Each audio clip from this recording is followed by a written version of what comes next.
myself look busy. Welcome. Episode number 2, the rundown. That's if you exclude the bonus episode I put out. I wanted to try and get another episode out before I jet off to race Hyrox Brisbane this weekend. And I think it's been over 6 weeks since the last one, or around 6 weeks. I don't really know. I haven't checked, to be fair. But anyway, here we are, episode 2. Today, I want to tell you guys what I'm going to talk about today. First off, I will tell you about my day. Then we're going to go into training since Auckland, life since Auckland, or since I kind of recorded last. I'm going to talk about the big topic of today is how I monitor my recovery and the strain I take on from my exercise. So that's going to be the big centerpiece to the podcast, how I kind of track that stuff to make sure I don't burn out, and how I'm kind of handling the increased training load. And then I'm going to talk about Hyrox Brisbane, and then I'm going to talk about some social media goals, and then there's a last little exciting online coaching thing to come at the end when we get there. So first off, my day today. It's currently Tuesday. We're in a bit of a taper. I'm not tapering. How do I explain my taper to you guys? So I'm at the end of, I'm in week 9 of my training block, and I've been doing 16 hours plus, 16 to 18 hours for the majority of those weeks, with the exception of, I think, the week back from Auckland. I did a little bit less there. Otherwise, all of them have been like 16 hours. So lots of volume. I have been feeling tired later in sessions, and kind of towards the end of the week, I noticed I'm like, ugh, my body's a bit tired. So I decided that I was going to take a little more of a taper for Brisbane than I did for Auckland. What that taper looks like is just a little bit less, really. A little bit less. Intensity's still there, but if it's super intense, I take a bigger rest than I normally would. For example, tonight's session, I'm going to do a bit of a Hyrox touch up. So I've got a minute run at race pace, a minute ski at race pace, or a minute erg at race pace. Then I've got like 40 or 50 wall balls, and then I go back into a 90-second run. And then it's a 3-minute rest to recover fully before going again on another round. And I'm going to do that with 3 different combinations of things. So at the moment, decrease volume, and just increase rest when it does get intense. And that way, hopefully, when I roll into the weekend, I feel fresh. And so far, we are tracking well, which we'll get to. I'm going to give a bunch of stats and stuff on my recovery later on in the episode. But training since Auckland, I basically took a week of super easy training. So I'm trying to be really smart at the moment. Because I'm doing so much volume, I try to only do hard things when I need to. Otherwise, most of it is easy, and even the hard stuff is threshold at maximum. I'm not trying to exceed that. I'm trying to keep it so that I can recover from the sessions that I'm doing.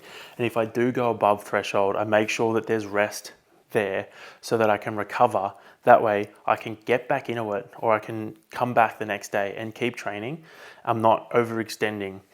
I think one of the things I messed up going into Melbourne was I was overextending. I wasn't monitoring my recovery enough, and I wasn't actually taking on any fitness from the training I was doing. I was kind of just training hard.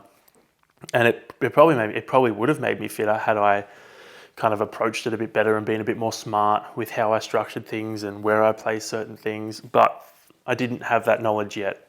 So now I'm kind of using what I learned, I suppose, from back in Melbourne to apply now.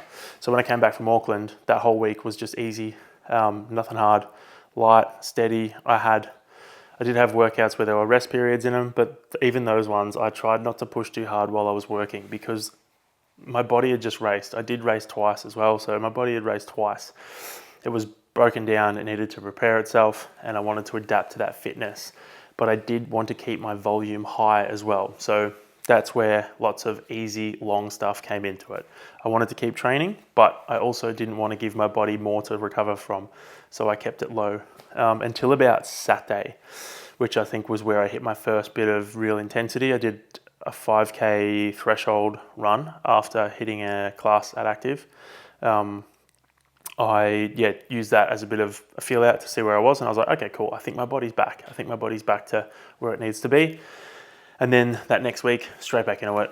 I think I actually hit 16 hours. No, I reckon I hit far out. I've got to check what hours I did after that, but I reckon I was close to 18 the week after Auckland, because I reckon that was the week we went down to the beach.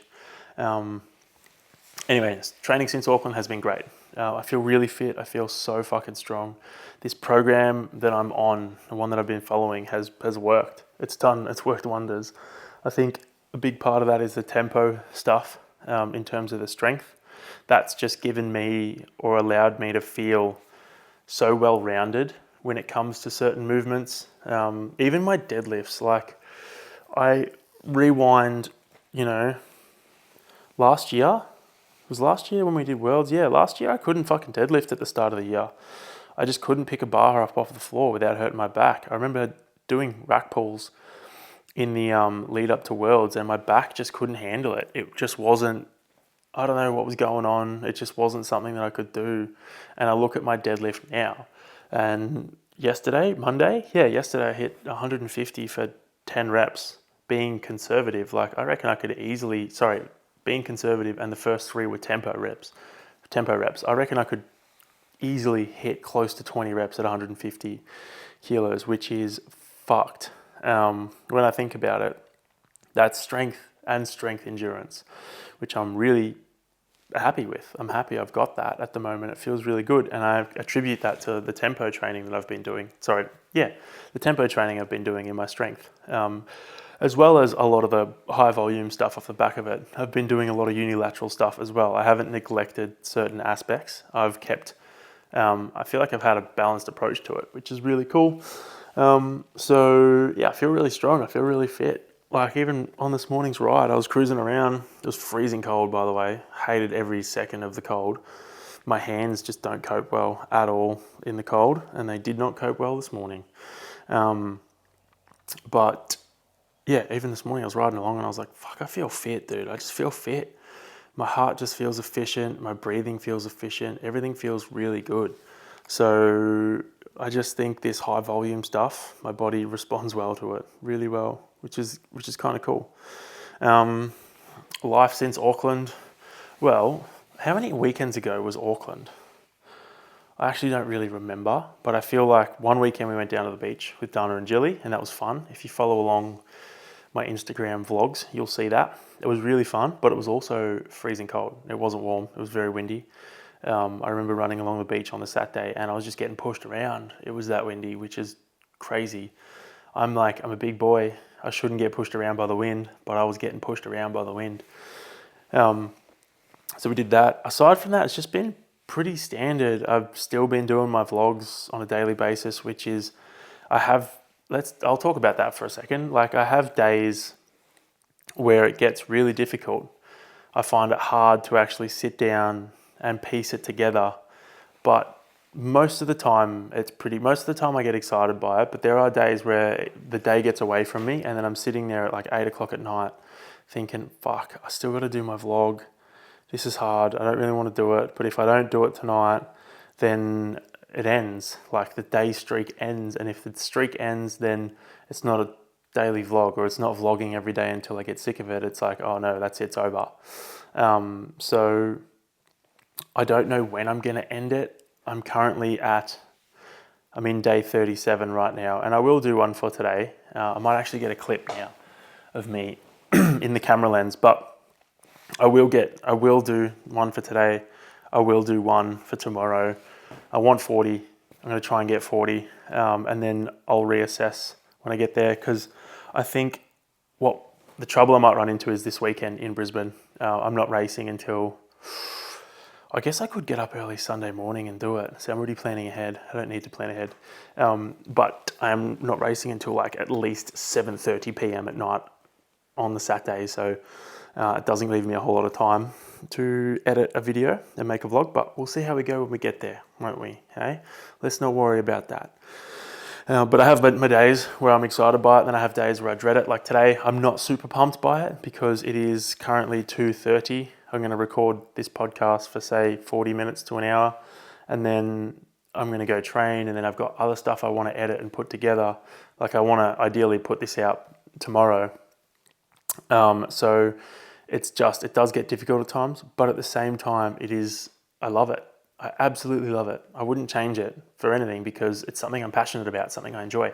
Even this podcast, I'm pumped about recording this. I've just been trying to find the time to sit down where I can block out a good chunk of time and it's not going to impact my training too much.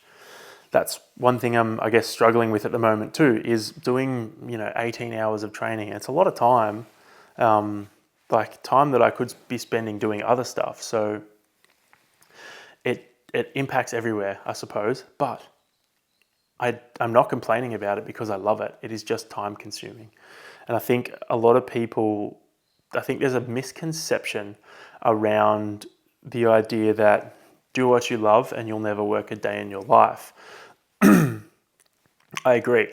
I do think that if you do what you love, you'll never technically work a day in your life. But that doesn't mean that it's not going to take up time, because time is required to do stuff, right? You can't sit there and do what you love without actually paying time towards it. And at the moment, I genuinely feel like I'm doing what I love. Like I'm getting to create content, put stuff out on social media, but I'm also getting to train a bunch, which are two things that I love. And I'm embedded in an awesome community that is the Hyrox community. But all of these things require effort and attention and time. The online coaching stuff, all of this stuff requires my effort and my time that I want to give to everything. But I also need to be picky with where I put it because I've only got so much available. So I think that's something that I'm struggling with at the moment, is realizing that, I'm doing what I love. I'm doing what I love and I enjoy it. I'm grateful and I wouldn't change it for anything. But it still takes up time. It still requires effort. It doesn't come for nothing. I'm going to get a quick drink. I'll keep talking because the microphone's connected, but I won't be in frame. Let's move on to the next thing. We're going to talk about, I believe it is recovery and how I've been monitoring my recovery. I think that's what the next topic was. My laptop has timed out. Apologies. Let's talk about monitoring recovery and strain. I really try and adjust the microphone so you can't hear swallowing of liquid because it's disgusting. So hopefully you didn't hear that. If you did, I apologize. It wasn't intentional. But how cool does my bottle sound? I just love these Yeti bottles. It's so indestructible. It's got so many battle scars on it. Oh, no, they're not scars. It's just dirty. Awkward. Anyway, monitoring recovery and strain. So what do I use / how do I monitor my recovery? How do I monitor my strain from my activities? Bit of backstory. When I was doing Ironman stuff, I used to use, or my coach would use, Training Peaks for that stuff, which basically monitors your heart rate and how high your heart rate gets in terms of percentages of your thresholds and all that kind of stuff, and then gives you a stress training score, which is like how hard or how much stress the session caused on your body. And the idea is to try and balance that stress training score throughout the week so that you don't do too much. I never used to pay any attention to it. She used to tell me off all the time, which is fine, because I used to just, back then I used to train for the wrong reasons, I suppose. I would just launch myself. I would will myself with every fiber of my being to just do more and more and more. And that's not how you train. It sounds cool, and you sound like, people make it sound like it's the best way. Just suck it up, go, do more. People make it sound great, but it's not the right way to train. The right way to train is to be smart about it and to not have to will yourself to do things. If you have to will yourself to do everything, you lose. It just becomes harder. I think I spoke about it in my Hyrox race recap, that I went out in the race and just let my body race. I just let my body do it. And it's so much easier just letting stuff happen, going with the flow of the race, I suppose, because you don't have to think, you don't have to try, I don't have to go in this head and be like, you gotta do this. That's fake. Anyone who tells you that's how they fuel their fire, or they, the reason I fucking did this was because I summoned all this. And it's not how it works. Not long term anyway. You burn out if you will yourself to do everything. I've fucking been there, and I willed myself to do all of my Ironman training, and it was a lot, and I just sucked it up. When I didn't want to do it, I just sucked it up. Kept going, showing up, even though I didn't really want to sometimes. Sometimes I was tired. I had a big day, lots of shit going on. Sucked it up, went and trained, and it got me. Like, not super pumped about, I don't get pumped when I think about Ironman training, because I think I tarnished it, because I willed myself through so many sessions. So don't will yourself through sessions. Be smart with your approach and take note of certain markers in your training so that you know when you're getting to the point where you should maybe dial back or be a bit smarter. For me, I use a Whoop. But I really only use one number from that Whoop. I know it gives me a recovery score on a daily basis, and I do use it for most of its features. I love the insight tracker to see, like, I answer the questionnaire every single day, and I have every single day since I've owned the Whoop. I know a lot of people don't, but I do it because I like the insights that it gives me. Stuff that help my recovery, stuff that negatively impact it. And it takes 2 seconds to answer the questionnaire, so I just do it every single day. But I don't really take note of much else into even the recovery score that it gives you every day. It gives you a score out of 100, green being 100 to 66 or 67 to 100, red being 33 to 66, and then yellow being 33 to 66, and then red being 0 to 33. Even that, I don't take much note of that if the number that I'm referring to is within range. Now, I really only use resting heart rate to monitor how my body's responding to stuff. If my resting heart rate is high and stays high for longer than it should, then I'm doing too much. I need to be smart. I need to chill the fuck out. If my resting heart rate is low or comes down and is low and stays low, then I'm probably doing the right amount. But if it stays low for a really long time, then I'm probably not doing enough. So you can actually take a lot from I can take a lot from my resting heart rate because I know it. It's something that I check every single day, and I've noticed a bit of a pattern in terms of how my training block has gone over the past 9 weeks. And I've written it down. You guys won't be able to see this, but basically what I've realized is, maybe I'll give you my week of training. So at the moment, my training Monday, Tuesday are probably the biggest days. I've got strength session Monday morning, a threshold session Monday night, and then Tuesday is my long ride. So I'm looking at, this week was an exception, but usually I like to go 2.5 to 4 hours in that window there. I don't want to do less than 2 hours because I want my number to be above that, because the whole purpose is it's an extra long base session. And then Wednesday has been an easier conditioning day. Sorry, I haven't finished with Tuesday. Tuesday, long ride, and then a threshold conditioning session. So kind of like I'm doing tonight, sitting in that threshold zone with a nice, decent rest so that I can recover and come back, and I'm not going to cause more damage than I need to. Wednesday, easy conditioning in the morning, easy spin of the legs at night on the bike, or easy spin / farmer's carry, or just some work without actually causing too much damage. I love a sled pull or a sled drag for this kind of stuff. It's just extra work without causing too much damage. Thursday, so we kind of go Monday, Tuesday pretty hard, Wednesday, a bit of a breath. Then Thursday is kind of hard, but not as hard as Monday. I got the other strength session, then I got a tempo run. The idea of tempo is that it's a bit easier than threshold, but longer, or at least that's how I like to approach it. And then Friday is a power session, and then another conditioning session that is, I call it a base session, but it kind of depends on how long it is, and that's going to determine the intensity of it.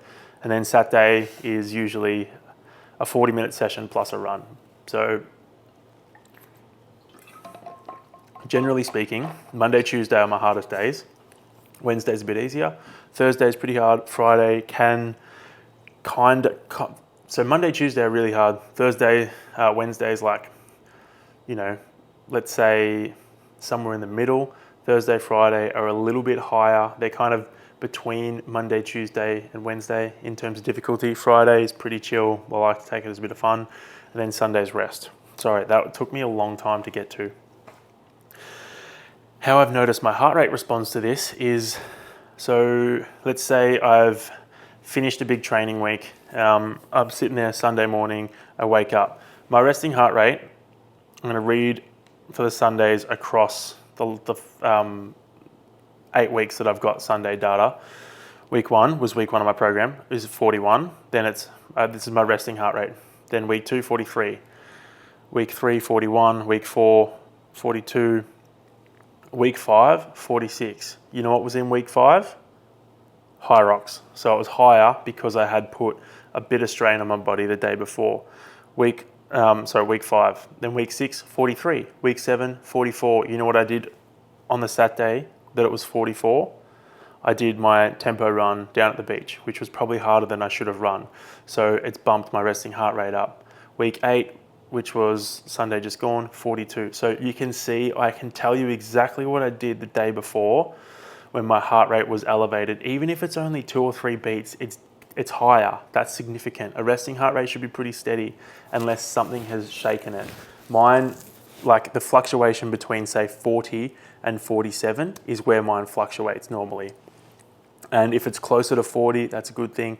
If it's closer to 47, then I know something's up. So if I'm ever getting sick, my resting heart rate will generally start climbing. I might even get a rogue 47, which to me is like, all right, something's wrong. That's not normal. The last time I had a 47 was after Auckland Hyrox on the Monday, because I raced the Saturday, I raced the Sunday, woke up the Monday, my body was cooked. So I took that day off. So the trend I've noticed is my heart rate starts to come down from Friday. So Saturday, Sunday, Monday are the lowest my heart rate gets. Typically Sunday and Monday, it usually drops right down, and then it will start to build up, peaking on a Wednesday because Monday, Tuesdays are usually pretty big. So I'm kind of fatigued by the time I get to Wednesday, and then I can kind of hit my easier sessions, and then it will start to come down Thursday, Friday, Saturday, Sunday, and then lowest Sunday, Monday. It's a big reason I shifted my strength session out of being on a Wednesday. I moved it from Wednesday to Thursday and then put easy conditioning sessions on Wednesday, because I identified that having a big Monday, having a big Tuesday put my body in a state of needing recovery. It wasn't getting the most out of the session on Wednesday because it was tired. It needed a bit of a rest. It needed some recovery.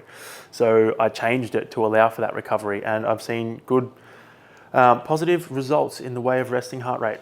So that's kind of how I monitor how I'm feeling. Obviously, there are other ways that I track this. I also use training heart rate, so how my heart rate responds to sessions while I'm actually training, and obviously how do I feel during a session, in day-to-day life, doing stuff. Am I tired? Like at the moment, I'm tired, literally yawning right now. But I think that's because I've been doing 8 weeks of pretty high volume stuff. So my body is in need of a bit of catch-up, which I'm treating this week but mostly next week. This week, I'd like to still get 12, 14 hours of training in. Next week, I want to try and drop that right back. I would love to be able to do like 10 hours. I don't know if my mind will let me. I need to try and probably force myself to do it. And just make sure the 10 hours of training that I do is good quality stuff. Maybe a long ride in there and then some strength sessions. That'll probably make up all of it, eh? But anyway, I'm feeling my haircut. I reckon my barber was a bit distracted today.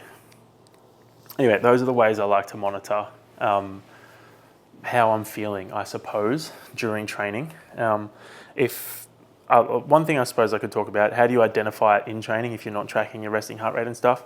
The term that gets thrown around a bit that I actually really like is lacking horsepower. If you go to do something and you just don't have the horsepower to do it, you usually can do stuff, but you don't have that grunt, that grit, that power to actually push through and do it, that's a good sign that you're tired. You probably need a bit of a break. You probably need to come down in your training, do Do more easy sessions. You don't have to stop training either. If you catch this stuff early enough, if you identify that you're riding that line pretty hard and you're in need of a bit of a break, you don't have to stop. You can just do easier things, like sub out a few sessions for just easier sessions. And then I like to try and keep my strength sessions in and make them a bit of a priority. But then my conditioning sessions, I just roll through, keep my heart rate nice and chill, focus on movement quality, and then try and push my weights still. But if you're really cooking, just knock everything back and just chill out. You can still train, but just make sure it's easy. So takeaways, I think I spoke about all that stuff in terms of takeaways from my resting heart rate. So that's how I like to track stuff. It's proven to be very beneficial, this whole training block. I'm almost out of water. Proven to be very beneficial, this whole training block. I've kept a good eye on it. I check it every Monday. I know how I'm feeling.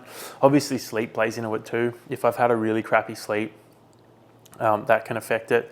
But if my Whoop gives me a red recovery and I look at my resting heart rate and my resting heart rate's 41, I ignore the red recovery because I don't believe it. HRV is another way you can monitor it, but I've not paid any attention to that. I've found it just a little inconsistent, to be fair, whereas resting heart rate has always given me just the best measure of my recoverability. I remember even after my Ironman, my resting heart rate stayed high for like fucking 2 weeks because I was cooked, dude. I did 11 hours of like flat out activity. My body was cooked. It stayed high for 2 weeks and my coach was like, don't do anything, you're gonna be fucked. And I was like, mate, I'll be fine. And I was going for walks and stuff and I was dying. My heart rate was blowing. I wasn't even going on a fast walk. It was a leisurely walk.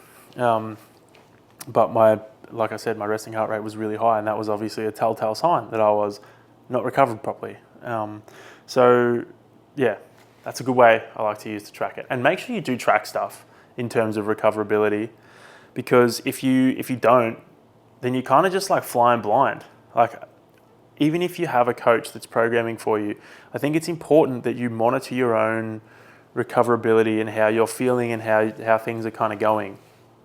Because at the end of the day, no one's going to know as good as you. And if you can catch something before it happens, that is the best case scenario every time. If you can catch that you're getting unwell before you're unwell, or you can catch that you're burning out before you're burning out, or you catch you're going to get injured before you get injured, it's way easier to fix before it happens. Because once it's happened, then you're like, all right, now we've got to fucking go into damage control and we've got to try and figure out how to go from here. But if you're aware enough of your body and how you're recovering from sessions, that you don't need to like do that damage control, then fucking win-win, brother. So try and track stuff if you can. Doesn't have to be hard. Like I said, I track my resting heart rate and literally every single wearable gives you a resting heart rate and it's a pretty hard stat to fuck up. Like I've got my Garmin as well, and I'll tell you what my resting heart rate is on my Garmin today. Awkward as if it was different. So on my Garmin it's 43. Nope, it's 41 today, which on my Whoop it gave me a 42, which is very accurate. I think yesterday they were both the same at 42. So they're the same. It's hard to fuck up a resting heart rate, so most wearables can do it. If you're looking for an easy way to track how you're feeling, just start taking note of it. Don't have to write it down, just remember it. Or maybe write it down so you can see it, so you can confirm on the days that your resting heart rate's high versus low. Anyway, moving on to Hyrox Brisbane. Where's my timer at? I'd started the timer so that I knew where I was at in the actual podcast, so I didn't just record blindly. So we're currently 26 minutes in, I think. Hyrox Brisbane. So I am going to film a little... Oh, there's a magpie looking at me.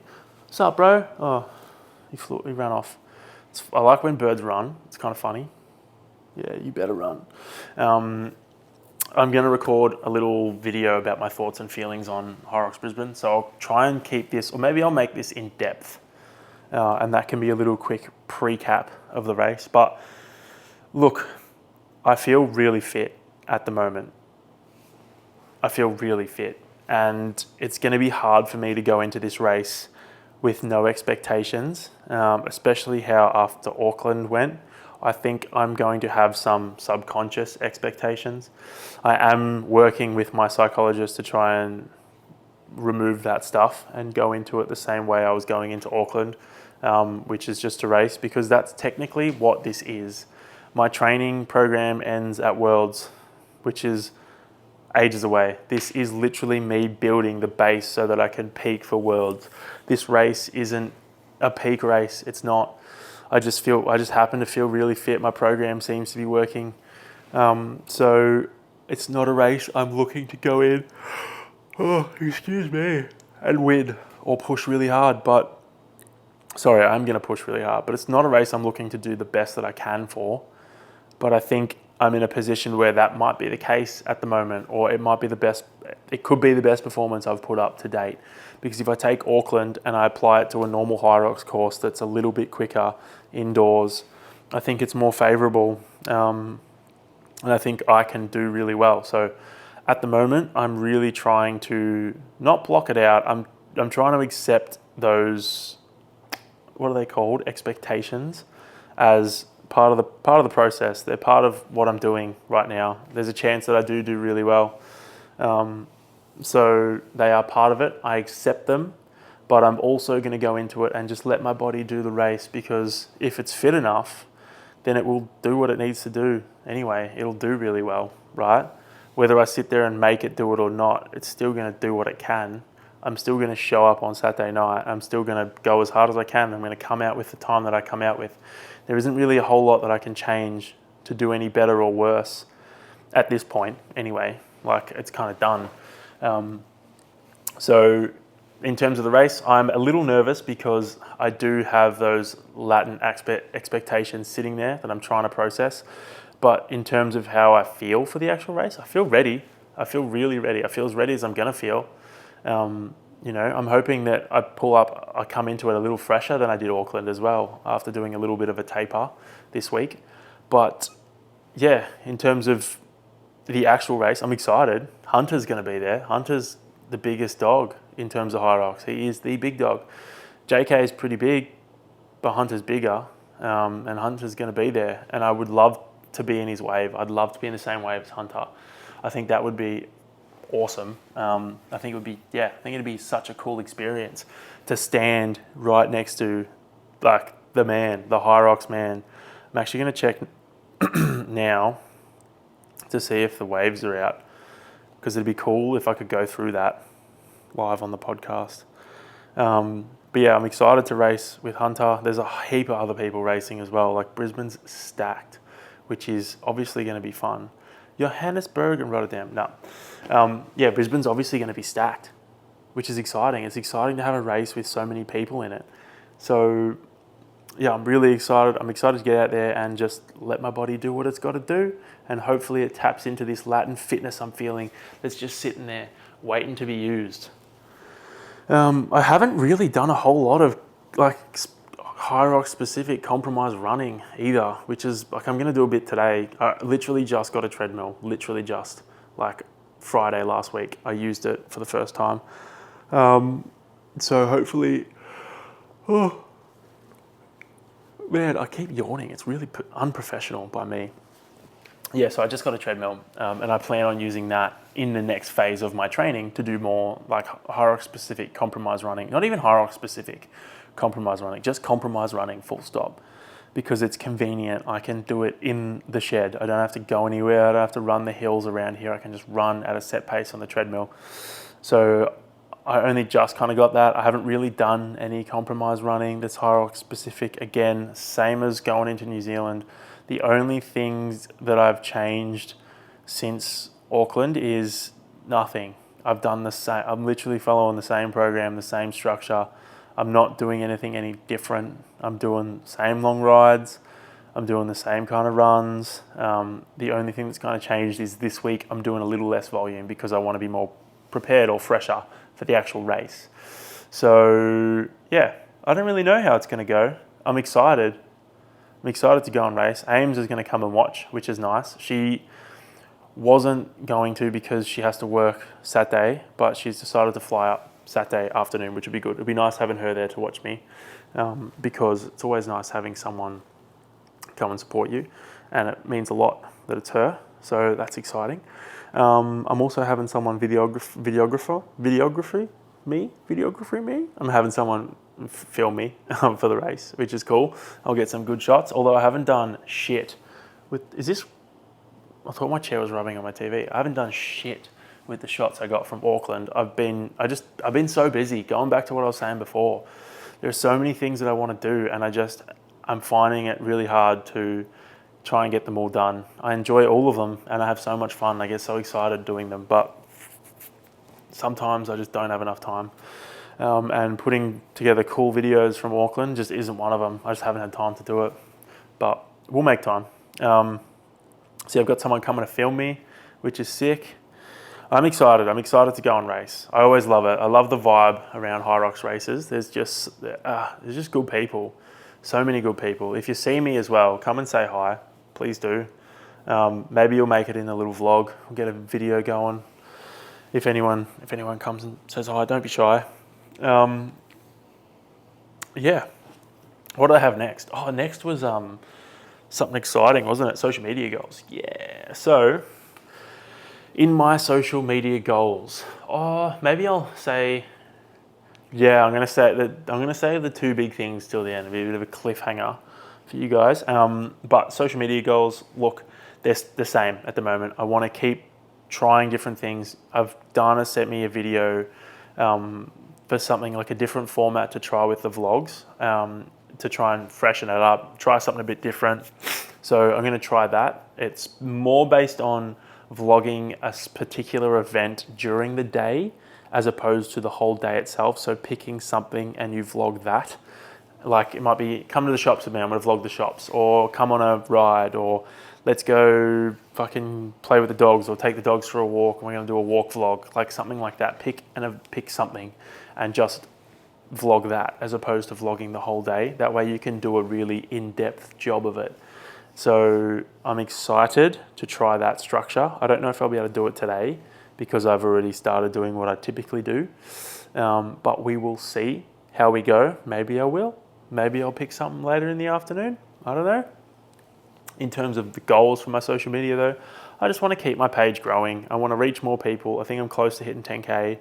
I'm getting on YouTube. I've filmed setting up the gym. There's still a few more things I want to do in there that I'll film and put together, but I will edit that and I will put it on YouTube. I plan on making a YouTube video from the Hyrox weekend in Brisbane. I'm going to put something out like that. So there are a few YouTube videos that are going to be coming. They will be on my page, not the Rundowns page. There are works happening in the social media space. And then there's obviously, I'm trialing a few new things in terms of posting carousels and videos. I think Instagram responds really well to them. It's weird because you post a reel and it might get fucking 700 views, but then it'll obviously pick up views as the days go on.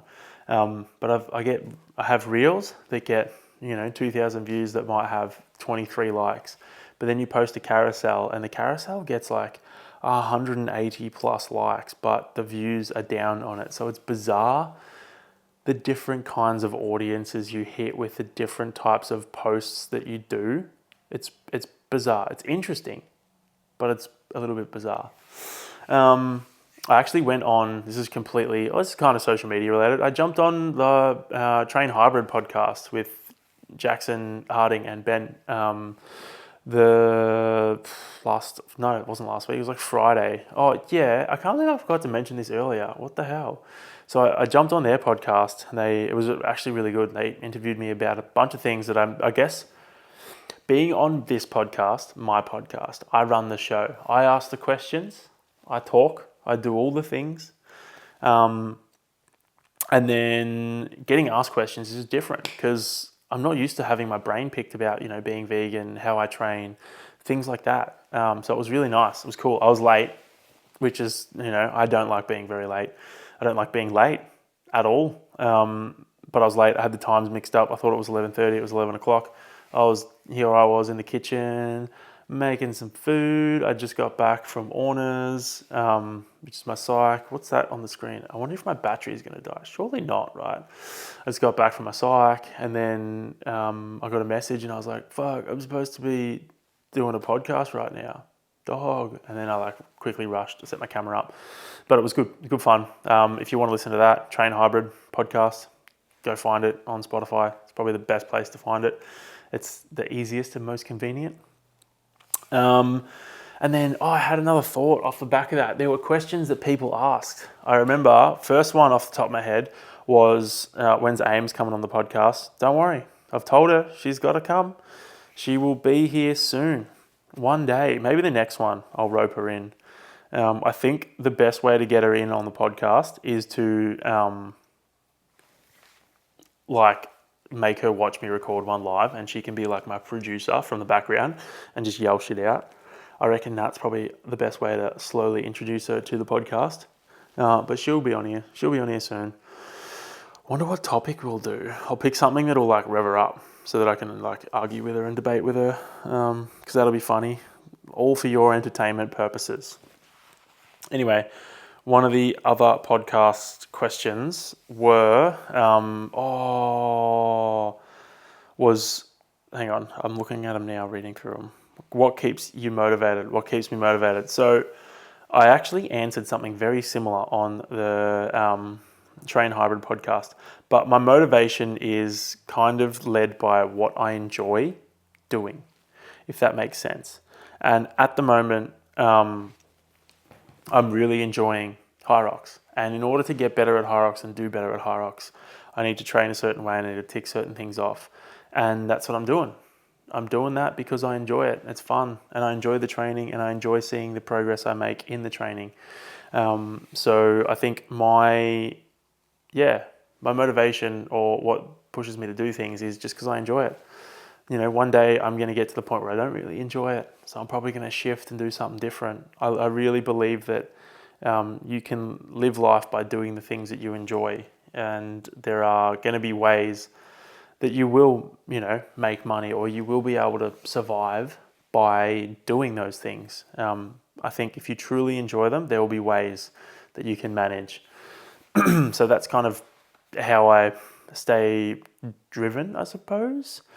I don't really like the term motivation. Not that I don't like it, but I think motivation is fleeting. I think if you have a purpose and you're committed to something, you will do it. Whereas motivation, if you rely on that, then sometimes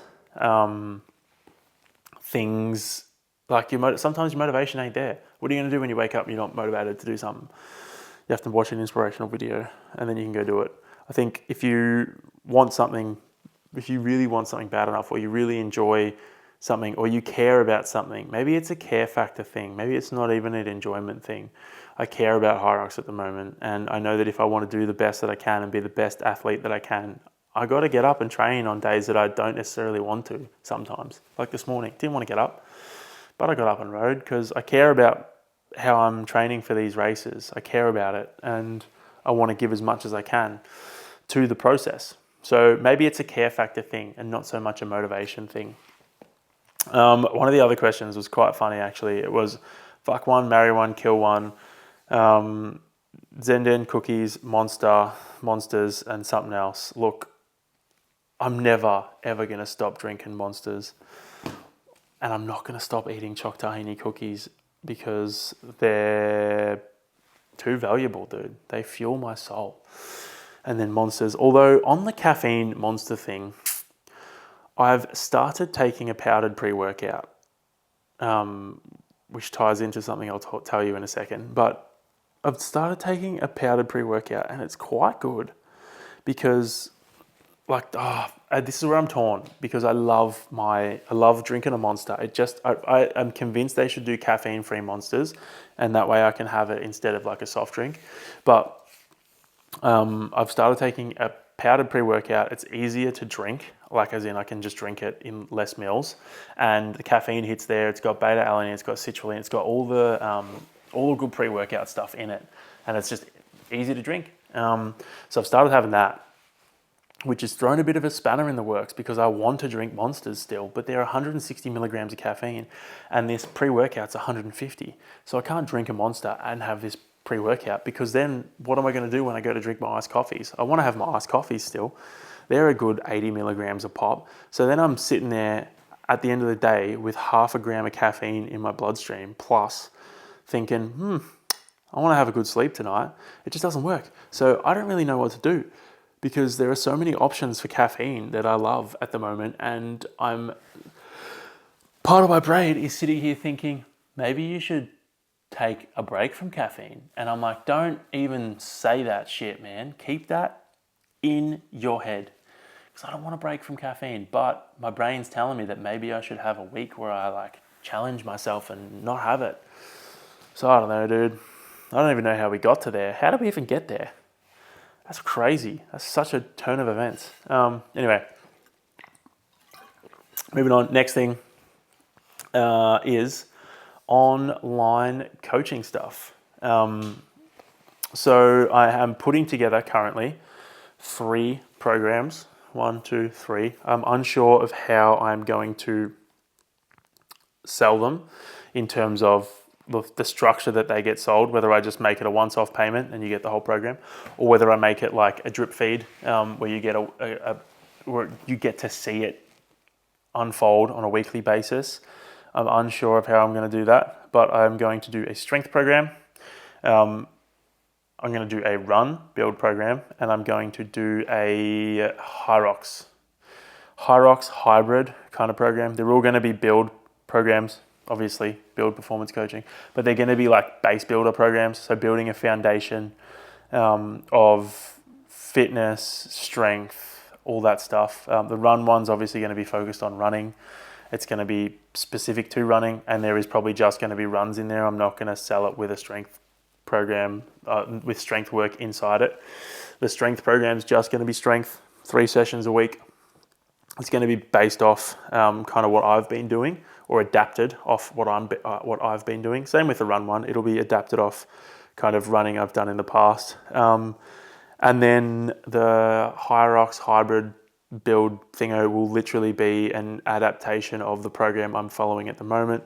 I'm obviously not going to sell my exact program because I think the odds of people actually following the program I'm doing are quite slim. No one's going to go for a fucking 4-hour ride on a Tuesday and then come home and then do another hour of conditioning in the afternoon. That's not going to happen. So I am going to boil it down to what I believe are going to be the essentials to the program. That way people can get the most out of it. So those are the 3 things, or the 3 options that I'm going to have there. They are currently in the works. I'm just trying to get around to finishing it off. Another thing, another stick in the pile of things that I'm trying to tick off at the moment, that there's just so many exciting things to do. Another thing I got to do is redesign my Hyperbolic Sleep logo or label. I've been partly doing that as the days roll around, but it's getting a bit urgent because I've only got 2 left. 2 or 3 bottles left with labels on them, so they're probably going to get sold in the next couple of days, and I'm going to have none, and then I can't send anyone out product until I get the labels, which is going to be at least a week turnaround. So it's probably something I should do today. See what I mean? It's what it's like inside my brain sometimes, but it's good when I switch on and I can be productive because I get a lot done. Anyway, last thing that I haven't mentioned, I've held off mentioning all podcast, is some exciting news. It's not official yet, so keep it on the DL, keep it on the hush hush. I wonder if they've actually sent me an email. But Myprotein reached out to me a couple of weeks ago, and then I tried some of their product because I'm big on try before you buy, or at least try before you represent, and they want to partner up. Which is exciting. So this has been my first official partnership with a brand, which is very, very exciting for me. So I got a bunch of their product, tried it. I'm a massive fan. Their vegan protein is vegan protein's hard to master. They have a coffee walnut one, which I tried first, and I was like, don't know about this. It's nice enough, but it's not you know, it's not something I would put in a shaker and drink. I'd have to mix it in oats or put it in something, mix it in maybe some yogurt so it tastes a bit better. Their strawberry one's actually quite nice, and I haven't tried chocolate yet. So the strawberry one was significantly better than the coffee walnut BT dubs. But I'm a massive fan of these products at the moment. The gels, I've had a couple of those gels. Go down easy, 30 grams of carbs. They've got electrolytes in them too. Bada bing, bada boom, fantastic. Their pump pre-workout, not non-caffeinated. It's got wild ingredient, like the good dosages of ingredients, like a bunch of citrulline. I think 4 grams of citrulline, 2 grams of beta-alanine, which are pretty good dosages. I have been having that, and then they've got their stim pre-workout, which I've been having as well. Creatine, love it. What else did I get from them? I feel like that was it. I think that was it. But yes, exciting news is I will be partnering up with them. So I'll have a discount code or a link that I can dish out to you guys, and you'll get an exclusive discount. Your discount is going to be better than whatever they've got on their website. So I'm excited to be able to pass those savings on to you guys. Was that an ad? No, it wasn't an ad because I don't have a discount code to give you. But yeah, that's it. That's all I've got. I don't really have any other topics or questions or statements or whatever. Hopefully you guys enjoyed the second episode. A bit of recovery stuff, a bit of exciting news, a bit of ranting in there as well. I also need to clean my fan in my room. It's very gross. So I might do that. Not today. That's a tomorrow job for sure. Internal temp too high. Fuck. My camera overheated and it turned off. So I'm going to wrap this up really fast so that I don't waste any more time. Thank you for tuning in. Hopefully I can see you guys soon in real life at Hyrox maybe. Otherwise on Instagram, I'll see you in social media land. That's it. See you next time for episode 3. Baba booyah. Why did I do that? I don't know. Enjoy the outro music. I'll see you guys in the next one. Yeah, boy. I don't know where to look. I never know where to